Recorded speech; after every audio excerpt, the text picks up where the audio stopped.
नमस्कार, ABP news पर हाजिर हूं मैं रुमाना इसार खान। ज्ञानवापी इन दिनों एक बार फिर सुर्खियों में है। डिस्ट्रिक्ट कोर्ट के आदेश पर ज्ञानवापी में सर्वे शुरू हुआ, फिर उस पर सुप्रीम कोर्ट की तरफ से रोक लगाई गई। मामला हाईकोर्ट गया। सर्वे पर हाईकोर्ट के फैसले का अब इंतजार है। 3 अगस्त को हाईकोर्ट को इस मामले में फैसला सुनाना है। लेकिन इसी दौरान उत्तर प्रदेश के सीएम योगी आदित्यनाथ ने ज्ञानवापी को लेकर बड़ा बयान दे दिया है। योगी आदित्यनाथ के मुताबिक अगर ज्ञानवापी को मस्जिद कहेंगे तो विवाद होगा। वहां त्रिशूल और दीवारें चिल्ला चिल्ला कर गवाही दे रही हैं। और इसके आगे योगी ने विवाद के समाधान की तरफ भी इशारा करते हुए कहा है कि मुस्लिम समाज की तरफ से प्रस्ताव आना चाहिए, ऐतिहासिक गलती हुई है, इसका समाधान हो। लेकिन योगी के इस बयान को लेकर सवाल उठ रहा है कि जब मामला अदालत में है तो वो इस तरह की बातें क्यों कर रहे हैं? जब वो संवैधानिक पद पर है तो फिर एक पक्ष की बात क्यों कर रहे हैं? All India Muslim personal law board ने यहां तक कह दिया कि योगी ने सीएम नहीं बल्कि एक पुजारी की हैसियत से इस तरीके का बयान दिया है। तो ऐसे में योगी आदित्यनाथ के बयान से ज्ञानवापी का समाधान होगा क्या, या फिर बढ़ेगा और घमासान? सवाल यह भी, क्या योगी के बयान के बाद आउट ऑफ कोर्ट सेटलमेंट का कोई रास्ता निकलने की संभावना है? और सवाल यह भी कि क्या ज्ञानवापी में धार्मिक निशान मंदिर का प्रमाण है? इन तमाम सवालों को लेकर चर्चा करेंगे, लेकिन पहले सियासी वार पलटवार। अगर हम उसको मस्जिद कहेंगे तो फिर विवाद होगा। त्रिशूल मस्जिद के अंदर क्या कर रहा है? हमने तो नहीं रखे ना। ज्योतिर्लिंग हैं, देव प्रतिमाएं हैं, पूरी दीवारें चिल्ला चिल्ला के क्या कह रही हैं? उन्होंने इस तरह का एक बयान दिया, कंट्रोवर्शियल बयान दिया, ये जुडिशियल ओवररीच है। आप मुख्यमंत्री है, कानून को फॉलो करिए। वो मुसलमानों पर प्रेशर डालना चाह रहे हैं, दबाव डालना चाह रहे हैं। उनका बस चला तो बुलडोजर चला देंगे हर एक पे। माननीय उच्च न्यायालय में विचाराधीन प्रकरण विचाराधीन है। ऐसी हालात में जिम्मेदार नेता को, मुख्यमंत्री को उस प्रकरण पर कोई भी बात नहीं रखनी चाहिए। ये तो मुस्लिम पक्ष को उन्होंने जगाया है। क्या आप सो रहे हो? आप देखो इतिहास क्या है, ऐतिहासिक तथ्य क्या है। जो अगर ऐतिहासिक भूल हुई है तो भूल मानने में जो इंसान मान लेता है भूल, वो बड़ा होता है, छोटा नहीं होता है। क्या उसमें 350 साल से नमाज नहीं हो रही? अगर नमाज हो रही है तो वो मस्जिद नहीं कहलाएगी तो क्या कहलाएगा? हमें इन विवादों को खत्म करना पड़ेगा। ये देश के लिए ज्यादा जरूरी है। सर्वे के अनुसार पूरे देश में 90% मस्जिदों को, मंदिरों को तोड़कर ही बनाया गया है। उनको मंदिर के रूप में बदल दिया जाता है तो इससे अच्छा और क्या होगा देश के लिए? हमारे देश में हिंदुस्तान का कानून है, उस कानून के हिसाब से ही हम अपनी जिंदगी गुजारते हैं। तो कोई ऐतिहासिक गलती नहीं हुई, हम तो उसे मस्जिद ही मान रहे हैं, आज भी मस्जिद मान रहे हैं। जिम्मेदार नागरिक होने के नाते मुझे ऐसे किसी मामले पर टिप्पणी नहीं करनी चाहिए जो न्यायालय में विचाराधीन है। यही मर्यादा शायद इस देश के मुख्यमंत्री को भी दिखानी चाहिए। ये प्रस्ताव मुस्लिम समाज की तरफ से आना चाहिए। ऐतिहासिक गलती हुई है और उस गलती के लिए हम चाहते हैं समाधान।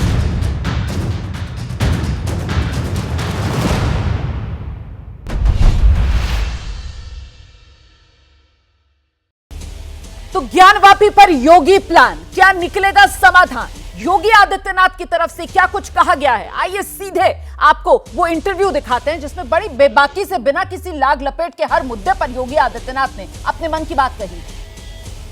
9 of her prime ministers. Yogi Adityanath, the two-term chief minister of the state, is a monk who wears his Hindu identity with pride. He's been pilloried for being majoritarian and riding roughshod with Muslims who constitute 19% of the population of Uttar Pradesh. For those viewers not familiar with Yogi Adityanath's political beginnings, Yogi ji ने 1996 में महंत अवैधनाथ के लिए चुनाव प्रचार शुरू किया।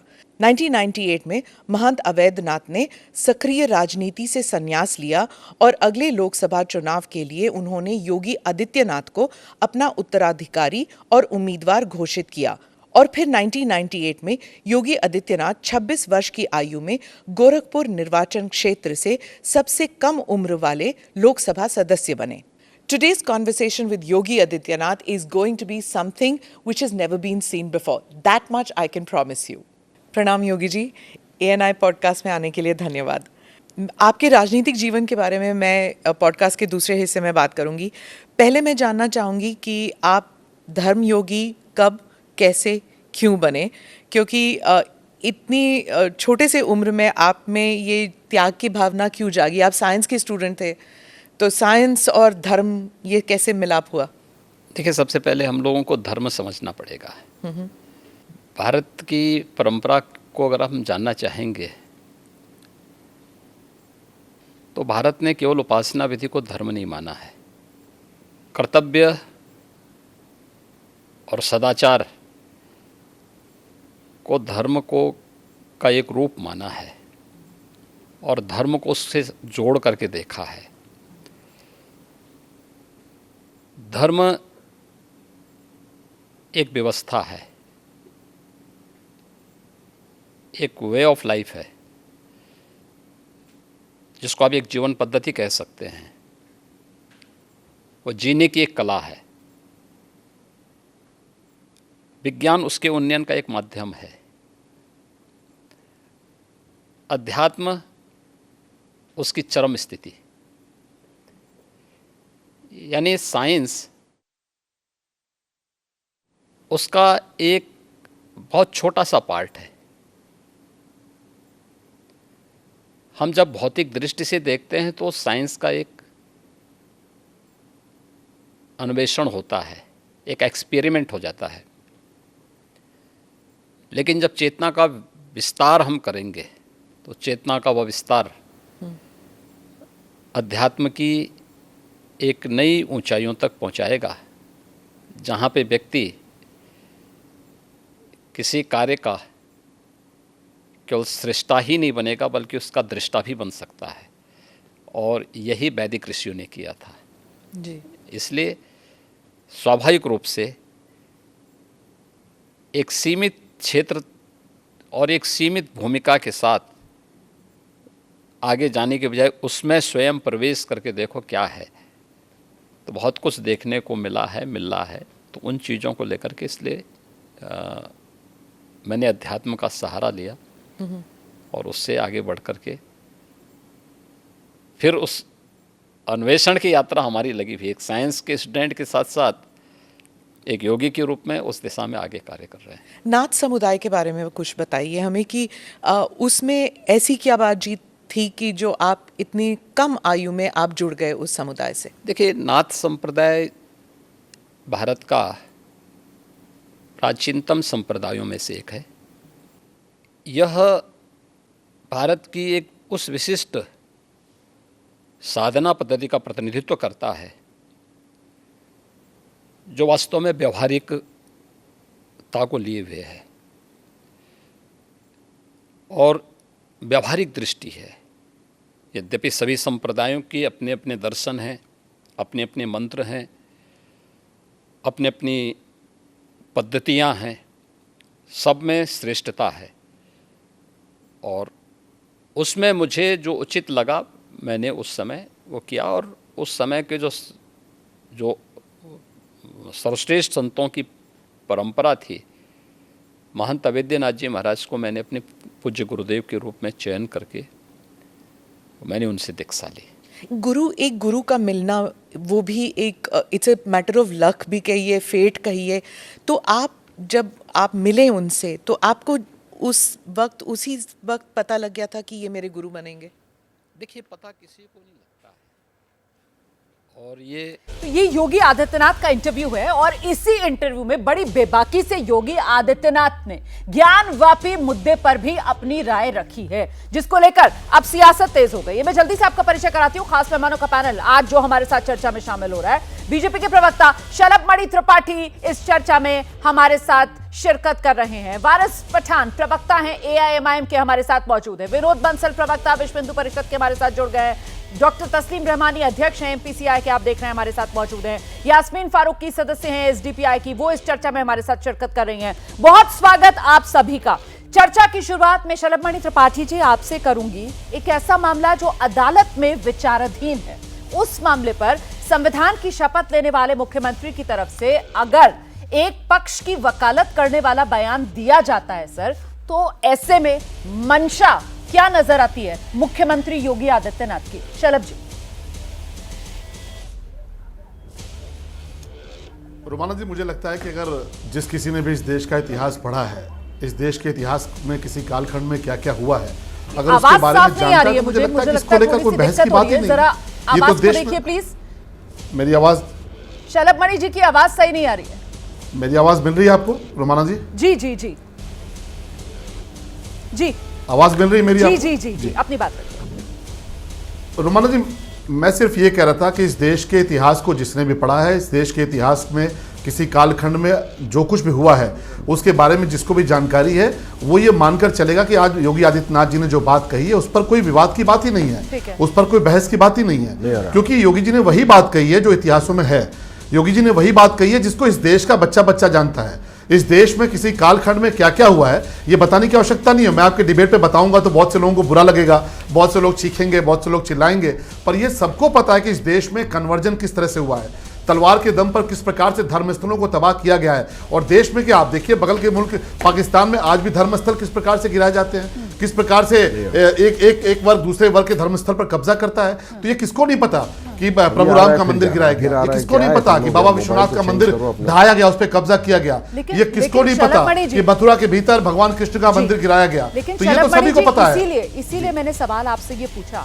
आप जानते हैं कि हिंदुस्तान जो है फलता फूलता लोकतंत्र है, और ऐसे में लोकतंत्र जो है वो लोकलात से चलता है, और ऐसे में लोकतंत्र में हम ये उम्मीद करते हैं कि जो संवैधानिक पद पर बैठा हुआ व्यक्ति है कम से कम वो ऐसा मामला जो अदालत में विचाराधीन मामला हो उस पर ऐसा बयान देता हुआ नजर ना आए जो किसी एक पक्ष की वकालत करता हुआ दिखाई पड़ रहा हो। आप अपनी जगह बिल्कुल ठीक हैं, इतिहास में जो कुछ है उसको नकारा नहीं जा सकता, लेकिन सवाल मेरा इसीलिए है कि ऐसे में मंशा क्या देखी जाए योगी आदित्यनाथ की, सियासी घमासान खड़ा करना या फिर समाधान की ओर जनमानस को तैयार करना? शलभ मणि जी, देखिए, अगर आप साफ मन से उनकी बात सुनेंगे तो आप ये पाएंगे कि कोई सियासी घमासान नहीं बल्कि उन्होंने समाधान का रास्ता दिया है। और ये किसको नहीं पता रोमाना जी, हर किसी को पता है, बच्चे बच्चे को पता है कि क्या कुछ हुआ है। तो उन्होंने तो कहा है कि दिल बड़ा करना चाहिए, मन बड़ा करना चाहिए। हम सब मिलकर इस देश में रहते हुए हैं, एक दूसरे के साथ कंधे से कंधा मिलाकर चल रहे हैं। और बतौर मुख्यमंत्री योगी आदित्यनाथ जी ने अपनी भूमिका का किस प्रकार से निर्वहन किया है ये पूरे देश ने देखा है। आज अगर वो मुख्यमंत्री हैं, दोबारा मुख्यमंत्री हैं, तो सिर्फ किसी एक वर्ग के सपोर्ट से, समर्थन से नहीं है, हर वर्ग उनको समर्थन देता है, हर तबका उनको समर्थन देता है। और इसीलिए उन्होंने वो बात कही है जो जोड़ने वाली बात है, तोड़ने वाली बात नहीं है। इस देश में तोड़ने वाली बातें तो बहुत हुई हैं, लोग भड़काते हैं, उकसाते हैं, लेकिन आज उन्होंने कहा है जोड़ने वाली बात इसलिए कहा है कि जो इतिहास में हुआ है उसको लेकर एक वर्ग को आगे आना चाहिए। हमारी भी भावनाएं हो सकती हैं, हमारे साथ क्या हुआ इतिहास के कालखंड में आप जरा कल्पना करिए। उसको जो पढ़ता होगा कोई बच्चा, कोई नौजवान पढ़ता होगा और जब उसको ये पता चलता होगा कि तलवार के दम पर क्या क्या हुआ है तो उसके दिल में किस प्रकार की, उसके दिल में क्या बीतती होगी। तो आज अगर आप बड़ा दिल के लेकर आएंगे तो निश्चित तौर पे ये देश और समृद्ध होगा और हमारा लोकतंत्र समृद्ध है, मैच्योर है, वो चीजों पर डिस्कशन करना जानता है। बिल्कुल, मैं इसीलिए इस पर चर्चा लेकर आई हूँ, मैं बिल्कुल इसीलिए इस पर चर्चा लेकर आई हूँ। तस्लीम रहमानी साहब, अगर मेरा सवाल आपने सुना है तो इसका जवाब दे दीजिए सर। आपत्ति क्यों है अगर समाधान की दिशा में जनमानस तैयार करने की एक पहल योगी आदित्यनाथ की तरफ से की जा रही है? देखिए, योगी आदित्यनाथ जी ऑथोराइज नहीं है इस सम्मान के लिए। ऑथोराइज्ड है कोर्ट, इसलिए कि कोर्ट में मसला है। तो योगी आदित्यनाथ जी की क्या अथॉरिटी है? योगी आदित्यनाथ जी की अथॉरिटी ये थी कि जब वो चीफ मिनिस्टर बन जाएं तो अपने ऊपर से 12 क्रिमिनल केसेस हटा लें। तो चीफ मिनिस्टर की हैसियत से ये उनकी अथॉरिटी यकीनन थी, उसको उन्होंने इस्तेमाल किया। लेकिन जो मामला अदालतों में है, इस मामले को वापस ले लेना ये उनकी अथॉरिटी हो सकती है कि मामले को वापस ले, हालांकि वो पार्टी नहीं है उसमें तो वापस भी नहीं ले सकते, तो ये उनकी अथॉरिटी नहीं है, एक बात। दूसरी बात ये कि मैं बहैसियत एक मुसलमान न तो अपने आप से शर्मिंदा हूं और न अपनी तारीख से शर्मिंदा हूं, और न मुझे इस बात का कोई अंदाजा है कि तारीख में कोई ऐसी गलती हुई है कि जिसके लिए मुसलमानों को आज माफी मांगनी पड़े। जो लोग 700 साल के बाद आज अपने आप को मर्द महसूस कर रहे हैं, उन्हें चाहिए कि वो तारीख का मुताला करें और ये जानने की कोशिश करें कि वो कौन सी गलतियां थीं जो जिसके नतीजे में एक मंदिर को बनारस में तोड़ना पड़ा, सिर्फ एक मंदिर को, वरना वहां बहुत सारे मंदिर पहले भी थे, औरंगजेब के जमाने में भी सैकड़ों मंदिर थे, घाट मौजूद था, पूजा होती थी, आरती होती थी, हजारों साल से जारी है। औरंगजेब ने तो नहीं रोका, किसी को नहीं रोका, बल्कि जागीरें दी और उसके डॉक्यूमेंट्स मौजूद हैं। शरद मणि त्रिपाठी जी अगर चाहेंगे तो मैं डॉक्यूमेंट इनके पास भेज दूंगा। नहीं सर, जो औरंगजेब ने उसी मंदिर को आप जो बात कह रहे हैं सर, आप जो बात कह रहे हैं वो आप एक तरफ का इतिहास दिखा रहे हैं सर, दूसरी तरफ का इतिहास जो है वो एक अलग इतिहास होगा। इसको लेकर अपने आप में एक नई बहस मुझे लगता है छिड़ जाएगी। लेकिन मैं जल्दी से जरा चर्चा खोल रही हूं, मैं दोबारा आप लोगों के पास आऊंगी। शरद जी भी जवाब देना चाह रहे हैं, लेकिन इस बीच मुझे लगता है जरा जल्दी से अश्विनी उपाध्याय जी भी इस वक्त हमारे साथ मौजूद हैं। आप ही की बात को आगे बढ़ा रहे हो अश्विनी उपाध्याय साहब। एक बात जो यहां तस्लीम रहमानी साहब कह रहे हैं कि साहब जो योगी आदित्यनाथ की तरफ से कहा गया है कि साहब मुस्लिम समाज की तरफ से प्रस्ताव आया कि ऐतिहासिक भूल है, वो कह रहे कौन सी गलती, आज का मुसलमान माफी क्यों मांगे? इतिहास में अगर कुछ गलत हुआ भी है उसके लिए, और पहली बात तो यह है कि इतिहास में कुछ गलत हुआ है वो इसको भी स्वीकार करने को राजी नहीं है, वो अलग नजरिए से इतिहास को देख रहे हैं, जिस नजर से आप देखते हैं शायद उससे। अश्विनी जी। नहीं, पहली बात तो ये कि आज आप बहस इस बात को लेकर कह रही हैं कि मुख्यमंत्री जी ने बोला क्या है। जी, मुख्यमंत्री जी ने संविधान की शपथ लिया है। हाँ। और संविधान की शपथ 5 व्यक्ति लेते हैं। प्रधानमंत्री, मुख्यमंत्री, मतलब सारे के सारे मिनिस्टर्स लेते हैं, सांसद विधायक लेते हैं और जज लेते हैं। सही। जज भी शपथ लेते हैं कि मैं सत्य बोलूंगा और संविधान के अनुकूल काम करूंगा। वही शपथ मुख्यमंत्री योगी आदित्यनाथ जी ने लिया है। तो शपथ लेने के बाद झूठ नहीं बोलना चाहिए। दुर्भाग्यवश बहुत सारे लोग संविधान की शपथ लेके झूठ बोलते हैं। तो मैं तो योगी जी को आभार व्यक्त करूंगा, उनको प्रणाम करूंगा कि आपने शपथ लिया है, आप हमेशा सत्य बोलते हैं। ये मुझे लगता है उनको सबको प्रणाम करना। लेकिन अश्विनी उपाध्याय जी, जो संविधान है जिसकी शपथ ली है उसने सबको अपनी शक्तियां दी हैं। आप ही से सवाल पूछ रही हूं सर, और आपसे मेरा सवाल यह है कि संविधान ने ये शक्ति नहीं दी है पीएम या सीएम या सांसदों को कि किसी विवादित मामला जो अदालत में विचाराधीन है उसको लेकर अपने आप फैसला सुना दें सार्वजनिक तौर पर। ये शक्ति तो नहीं दी है ना? जी नहीं, आपने पता नहीं कौन सा संविधान पढ़ा, मुझे नहीं पता है कि यहाँ ये कहा है कि नहीं। सर देश में एक ही संविधान है, सर देश में एक ही संविधान है, तो इस तरीके की टिप्पणी जो संविधान। जी रोमाना जी, अब आप वकील और जज मत बनिए। अगर संविधान की बात कर रही है तो मुझे अपनी बात रखने दीजिए। संविधान में कहीं नहीं लिखा हुआ है कि आप संविधान की शपथ लेके झूठ बोलिए। संविधान में लिखा है I will uphold the constitution, I will abide by the constitution, I will act according to constitution. और ये संविधान Kuwait, Arab, Abu Dhabi, America या फ्रांस का नहीं है। ये संविधान भारत का है। और संविधान का आर्टिकल 50 कहता है भारत की सांस्कृतिक धरोहरों की रक्षा करना, भारत की संस्कृति को आगे बढ़ाना। आर्टिकल 29, 30 कहता है भारत के रीति रिवाज, भारतीय परंपरा, भारतीय ज्ञान विज्ञान को आगे बढ़ाना। यही तो ड्यूटी है सांसद, विधायक, मंत्री और जज की। अगर मुख्यमंत्री जी को अपने इनपुट सोर्सेज के आधार पे, बाकी जो और भी वहां आईबी है, उनके अपने लोकल एजेंसीज है, उसके आधार पे उनको पता है कि हाँ उस ढांचे के अंदर क्या क्या है। अगर उस ढांचे के अंदर त्रिशूल है, स्वास्तिक का निशान है और भी मंदिर का निशान है, तो सर किसी इंटेलिजेंस इनपुट की जरूरत नहीं है। ये सब तो पब्लिक डोमेन में है, आप जो बात कह रहे हैं। लेकिन जल्दी से मैं वारिस पठान साहब से जवाब लेती हूँ। रहमानी साहब प्लीज अपनी बारी पर बोलिए सर, ऐसे बीच में मत आइए। मैं वारिस पठान साहब के पास जा रही हूँ। वारिस पठान साहब, आपने सुना अश्विनी उपाध्याय साहब कह रहे हैं कि साहब शपथ ली है, और शपथ जब संविधान की ली है तो जाहिर सी बात है सच ही बोलेंगे। और ऐसे में अगर योगी आदित्यनाथ सच बोल रहे हैं तो फिर उस पर आपत्ति क्यों? वारिस पठान। नहीं, देखिए रोमाना जी, योगी आदित्यनाथ संविधान की शपथ लेकर उत्तर प्रदेश के मुख्यमंत्री तो बन गए हैं, मगर वो पूरी तरह से संविधान का उल्लंघन कर रहे हैं। वो बात कर रहे हैं आस्था की, अभी देश चलेगा आस्था पे कि या संविधान के हिसाब से चलेगा? वो संविधान जो हमको डॉक्टर बाबा साहब अम्बेडकर ने दिया है उससे चलेगा। अब बात नंबर 2 इंपॉर्टेंट ये है कि वहां पर एक केस पेंडिंग है, इलाहाबाद हाई कोर्ट में सुनवाई हुई है कि एएसआई को सर्वे करने दिया जाए या नहीं दिया जाए। उस मैटर को दोनों पक्ष सुनने के बाद में इलाहाबाद हाई कोर्ट ने 3 तारीख को रखा है ऑर्डर के लिए।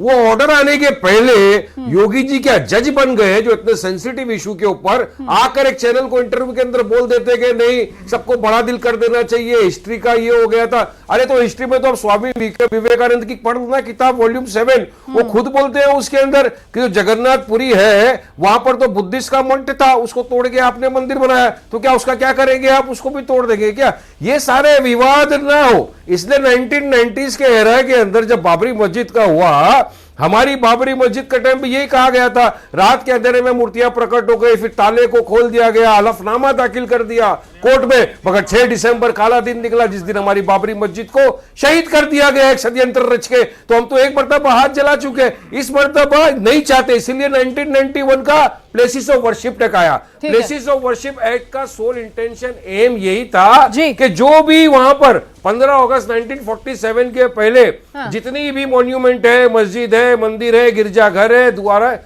आप उसका नेचर कैरेक्टर चेंज नहीं कर सकते। पार्लियामेंट में बिल पास हुआ है, प्रेसिडेंट ने मोहर लगाई है, उसको क्यों नहीं मानते? आप जिस 1991 प्लेसेस ऑफ वर्शिप एक्ट का यहाँ पर जिक्र कर रहे हैं, उसी को लेकर बात आगे बढ़ाती हूँ। विनोद बंसल जी का मैं रुख करती हूँ।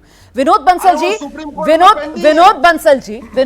जी, आप मुझे बताइए कि इस देश में 1991 प्लेसेस ऑफ वर्शिप एक्ट, जिसके खिलाफ अश्विनी उपाध्याय जी जो अभी बीच में बोल रहे थे कि साहब वो सुप्रीम कोर्ट में मामला पेंडिंग है, हाँ बिल्कुल पेंडिंग है अश्विनी जी, आप ही ने याचिका लगाई थी, अन्य याचिकाएं भी हैं जिसमें 2021 से लगातार केंद्र सरकार से कहा जा रहा है कि जवाब दीजिए, लेकिन 2021 से अब 2023 में आ गए हम, 2021 मार्च से केंद्र से जवाब मांगा जा रहा है, लेकिन अभी तक जवाब नहीं दिया है। अब 31 अक्टूबर तक फिर से समय बढ़ाया गया और सुप्रीम कोर्ट ने कहा है कि साहब आ रही हूं सर, आ रही हूं, प्लीज इंतजार कीजिए अपनी बारी का। मेरे साथ अभी 2 मेहमान और हैं, मुझे जरा दर्शकों को जानकारी देने दीजिए सर, ताकि गलत मैसेज ना जाए। बेहद संवेदनशील मुद्दा है और मैं चाहती हूं कि आप लोग सब कोऑपरेट करें, संयम से अपनी अपनी बात रखें।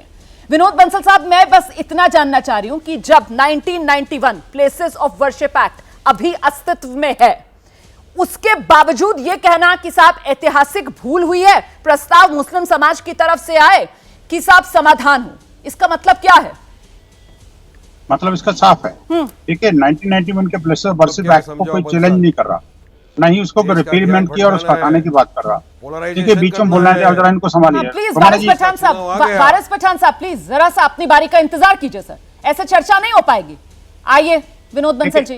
रोमाना जी, मैं कह रहा हूँ, देखो 1991 के प्लेसेस ऑफ वर्शिप एक्ट के बारे में माननीय सर्वोच्च न्यायालय को भी पता है, उच्च न्यायालय को पता है, मुझे लगता है अधीनस्थ न्यायालय को भी पता है, और ये सब न्यायालयों ने इस बात को सोच करके, विचार करके ये सब जो सर्वे का ऑर्डर दिया है ना जी, ऐसा तो नहीं है कि उन सारे न्यायालयों से ऊपर ये वारिस पठान हो गए, या जो लोग बार बार 1991 चिल्ला रहे हैं, जिन्होंने एक ही बात तोते की तरह रट रखे हैं। 3 बातें, एक तो 1991 का प्लेसेस ऑफ वर्शिप एक्ट, दूसरा बाबा साहब का संविधान, और तीसरा जो है न्याय व्यवस्था का, और तीनों का ये पालन नहीं करते।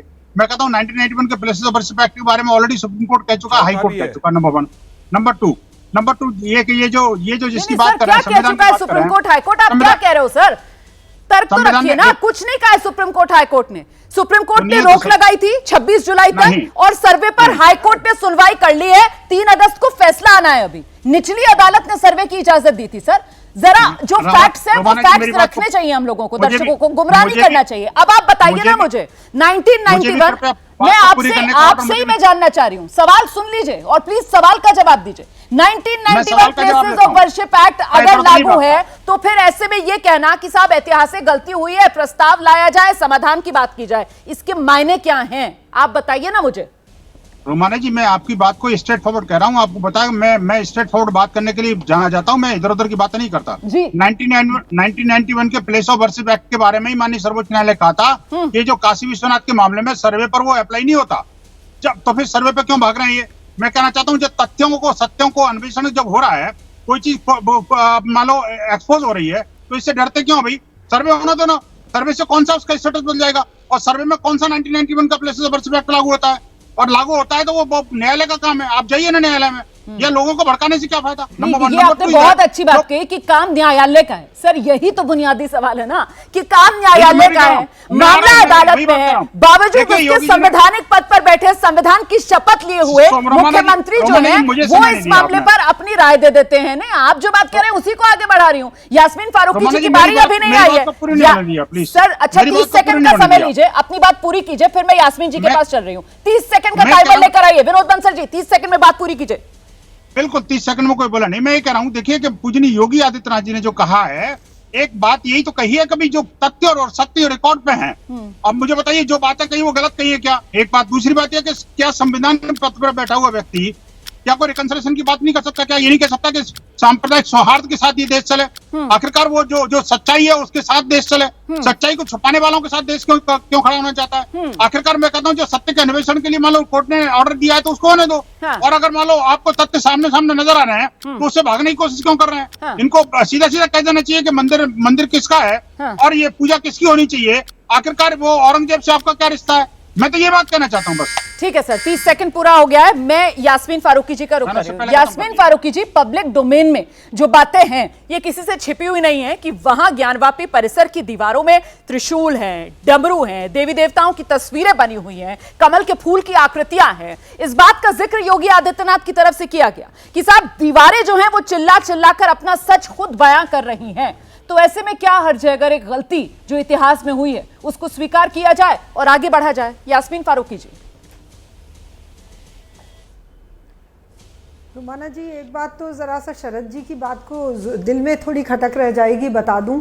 ये एक तो बीजेपी वालों के पाकिस्तान के जो प्यार और इश्क है समझ में नहीं आता मुझे। इनको वहाँ क्यों नहीं भेज दिया जाता? उन्हें भेज दो वहाँ पे, उनको सिर्फ पाकिस्तान याद आता है।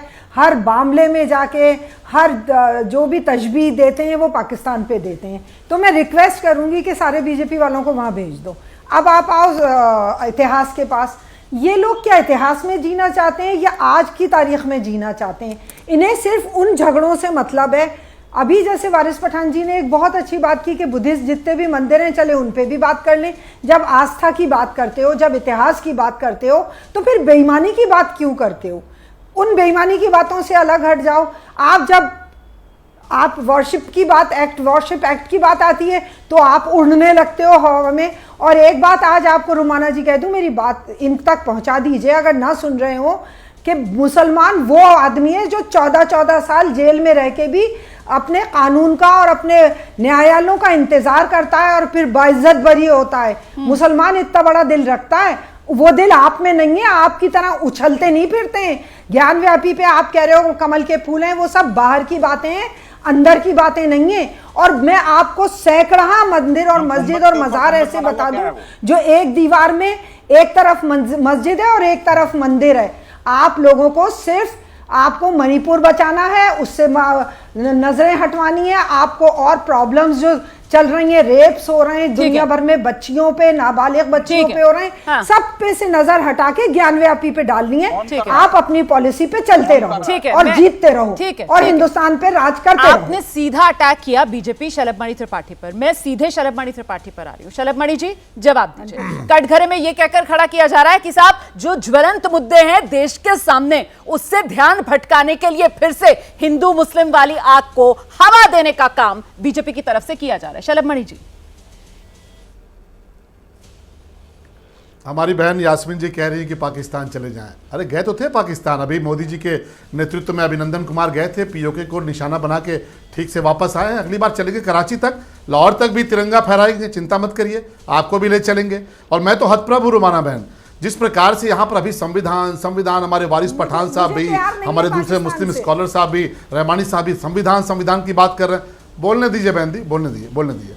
बार बार संविधान की बात करते हैं, मैं तो हैरान हूं। इनके इंटरव्यूज देखिए, क्या बोलते हैं साहब हम तो पहले कुरान को मानते हैं, उसके बाद हम देखते हैं कौन सी चीज है। जो लोग कुरान चिल्लाते रहे, आज किस प्रकार से संविधान चिल्ला रहे हैं, वह भी देश देख रहा है कि जब चुनने की बारी आती है तब कहते हैं हम पहले हमारे लिए कुरान है, उसके बाद संविधान है। और तीसरी बात कि सर्वे से घबरा क्यों रहे हैं? अगर सब कुछ सही है, सब कुछ बिल्कुल मुनासिब है, तो सर्वे से किस बात का डर है? और आप जो कह रहे थे अभी हमारे मुस्लिम स्कॉलर साहब कि औरंगजेब ने मंदिर नहीं तोड़े, आप जरा मुश्ताक जो उनका दरबारी था उसकी किताब पढ़ लीजिएगा, थोड़ी बहुत हम लोगों ने भी पढ़ी है। 1000 से ज्यादा मंदिर गिराए औरंगजेब ने, जजिया कर लगवाए इन लोगों ने, हिंदू पर्वों पर, उत्सवों पर रोक लगाई। किस प्रकार से जुल्म जाती की है औरंगजेब ने और तमाम सारे आक्रांताओं ने। किससे आप छुपाना चाहते हैं? क्या पता नहीं किसी को? तो आज अगर आपके मन में कोई घबराहट नहीं है तो आप सर्वे से घबराते क्यों हैं? सर्वे से भागते क्यों हैं? अगर आज कोर्ट कह रहा है कि सर्वे नहीं होना चाहिए, बिल्कुल बुनियादी सवाल यही है। वारिस पठान साहब, इतिहास में क्या हुआ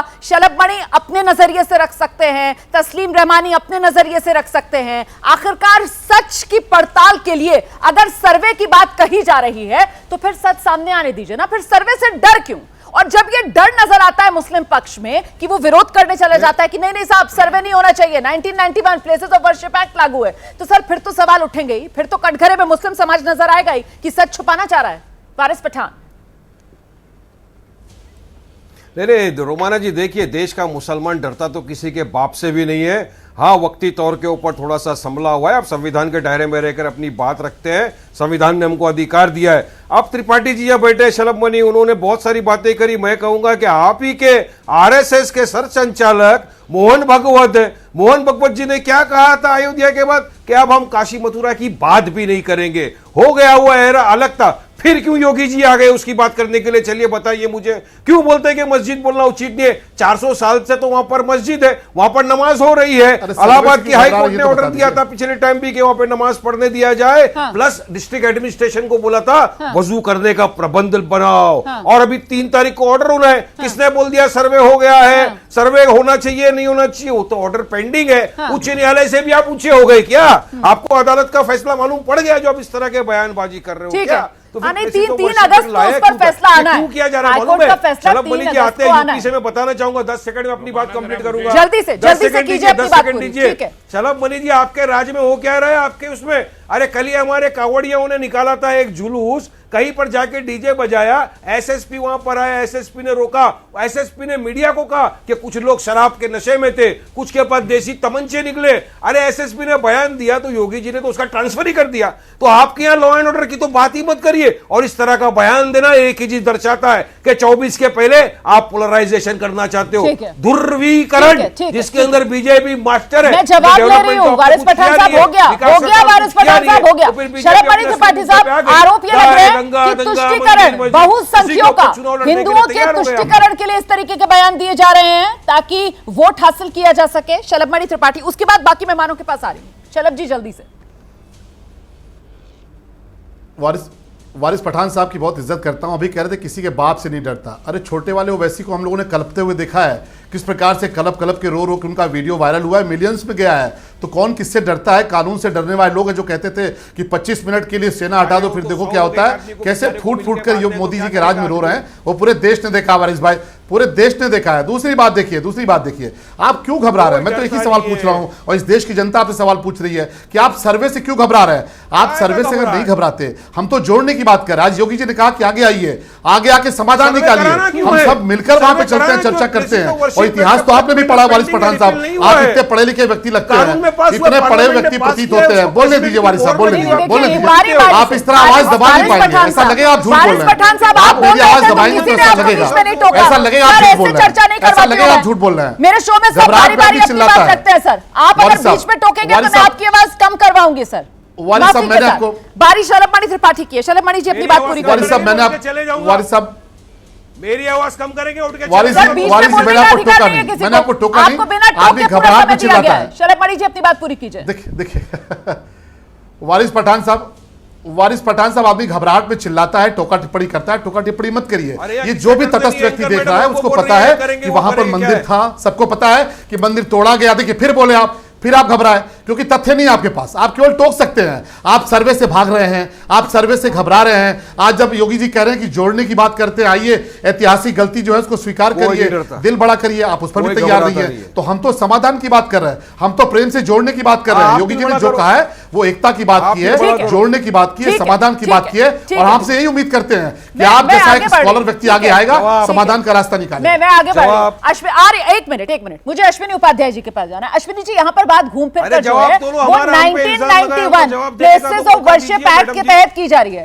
सर आप दोनों के अलावा बाकी मेहमान भी हैं। आ रही हूँ वारिस पठान साहब, आ रही हूँ। जरा सा संयम रखिए। इल्जाम बाकी मेहमानों पे नहीं लगा है, इल्जाम जरा सा संयम रखिए सर। आ रही हूँ आपके पास। मैं ये जानना चाहती हूँ अश्विनी उपाध्याय जी कि जब 1991 प्लेसेस ऑफ वर्शिप एक्ट अपनी जगह पर है तो जिस प्रमाण दीवारें चिल्ला कर कह रही हैं, तमाम बातें सर कहां स्टैंड करती हैं? क्या ये बेमानी नहीं हो जाती हैं? क्योंकि उस कानून के तहत तो ये साफ है कि 1947 में जिस धार्मिक स्थल की जो पहचान थी वो रहेगी, कुछ बदला नहीं जाएगा। फिर क्या मायने सर इन बातों के? या तो पहले वो 1991 प्लेसेस ऑफ वर्शिप एक्ट बदल लीजिए। नहीं, पहली बात तो सुप्रीम कोर्ट कह चुका है रोमाना जी कि प्लेस ऑफ वर्शिप एक्ट कहीं पे सर्वे करने, उसको आइडेंटिफाई करने, टेस्टिंग करने से नहीं रोकता। इसलिए डिस्ट्रिक्ट कोर्ट, वाराणसी की डिस्ट्रिक्ट कोर्ट ने लंबी सुनवाई के बाद फैसला दिया कि हाँ भाई ठीक है, सर्वे होने दीजिए, वहां पे एडवोकेट कमिश्नर आने दीजिए, और भी जो साइंटिफिक तरीके से उसको टेस्ट करने दीजिए। ये जो 1991 का कानून वो सत्य को पता करने से नहीं रोकता, हाँ वो बदलने से रोकता है। हाँ। अगर सत्य में ये समझ में आ जाता है, अगर एएसआई का सर्वे ये बता देता है कि 1947 के पहले वहां मंदिर था, हाँ। तो वो कानून वैसे नहीं लागू होगा। हाँ। एक बड़ी इंपॉर्टेंट बात मैं कहना चाह रहा हूं, उस कानून का नाम है प्लेस ऑफ वर्शिप एक्ट, वो प्लेस ऑफ प्रेयर एक्ट नहीं है। मंदिर प्लेस ऑफ वर्शिप होता है, मस्जिद प्लेस ऑफ प्रेयर होती है। मस्जिद, मंदिर में एक बार जहां पे प्राण प्रतिष्ठा हो जाती है वो हमेशा हमेशा के लिए मंदिर होता है। जो प्लेस ऑफ प्रेयर होता है, चाहे चर्च हो या आपका मस्जिद हो। अब सर ये तो बिल्कुल आप एक वकील की तरह बातों को यहाँ पर घुमाकर इंटरप्रेट करके अपने हिसाब से रख रहे हैं। देखिए मेरे साथ यहाँ पर आपको काउंटर करने के लिए कोई कानून का जानकार तो है नहीं सर, लेकिन सामान्य बुद्धि की मैं व्यक्ति हूँ सर। ऐसे में प्लेसेस ऑफ वर्शिप एक्ट को आप किस तरीके से वर्शिप और प्रेयर में यहाँ पर फर्क बता रहे हैं सर? इसको अभी कानून की कसौटी पर कसा जाएगा नहीं। आप जो बात कह रहे हैं उस पर वारिस पठान का जवाब लेना जरूरी है सर। आऊंगी आपके पास। आपने जो बातें कही है वो बहुत बड़ी बातें कही है। वारिस पठान साहब आइए। प्लेसेस ऑफ वर्शिप एक्ट है, प्लेसेस ऑफ प्रेयर एक्ट नहीं है, इसके दायरे में ही नहीं आता है ज्ञान वापी का मामला। ये तमाम जो बातें अश्विनी उपाध्याय जी कह रहे हैं, आप अपनी बात रखिए इस पर सर।